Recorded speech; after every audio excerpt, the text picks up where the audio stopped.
वाजपेयी मला ओळखत होते हो. अतिशय माझ्यावर प्रेम होता.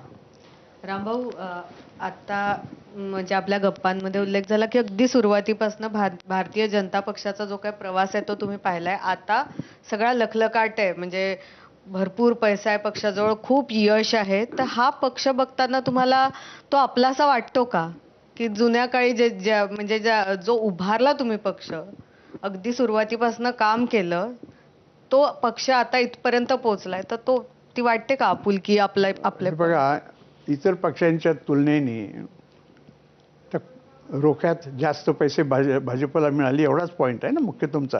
नाही, सगळ्यात जो फरक पडलाय, फक्त पैसे नाही.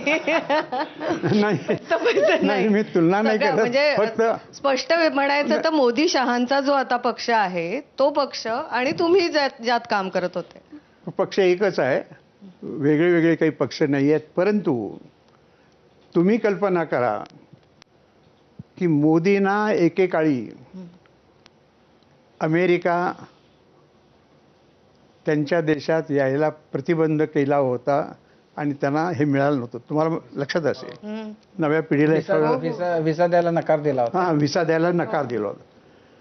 आता त्या राष्ट्राचा अध्यक्ष त्यांना अतिशय अगत्यानं बोलावतो, यात काही फरक आहे की नाही? आत्ता जर तुम्ही ज्या डिसिप्लिनरी कमिटीचे अध्यक्ष होतात आणि तुम्ही मगाशी सांगितलं की उमा भारती असेल किंवा मदनलाल खुराना असतील, यांनाही तुम्ही त्यांचं वर्तन पक्षाला साजेसं नाही म्हटल्यावर तुम्ही बाहेर काढलं होतं. आज ज्या प्रकारची मंडळी पक्षामध्ये येत आहेत, तर त्यांच्याकडे बघून तुमच्यातल्या त्या डिसिप्लिनरी कमिटीच्या माजी अध्यक्षाला काय वाटतं? येणाऱ्यांना प्रतिबंध का करायचं? कसंही आणि नाही, कसंही असेल असं जे म्हणणं आहे ते फक्त कोर्टात सिद्ध करावं झालं. कोर्टात सिद्ध न करता आरोप, ही जी राहुलजींची खास हैसियत, काय म्हणायचं, खासियत आहे, त्याच्या पुढे अहो ते काही वाचतच नाहीत.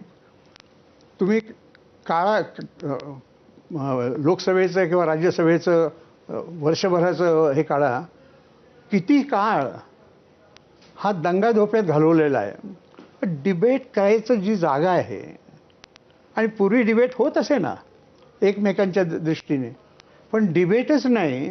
आता जे डिबेटच नाहीत ते अशा प्रकारचे जर आरोप करायला लागले. रामभाऊ, मग तसं जर आपण इतिहासात गेलो किंवा मागे एक 20 वर्षांचा आपण जर लोकसभेचा जर सगळा कारभार बघितला, तर असे अनेक वेळेला कामकाज सभागृहाचं बंद पाडले की आता ते 4G आणि 3G स्पेक्ट्रमच्या मध्ये घोटाळा झाला म्हणत हाऊस बंद पाडलं गेलं. आता कोर्टानं सांगितलं त्यात काहीच झालं नाही.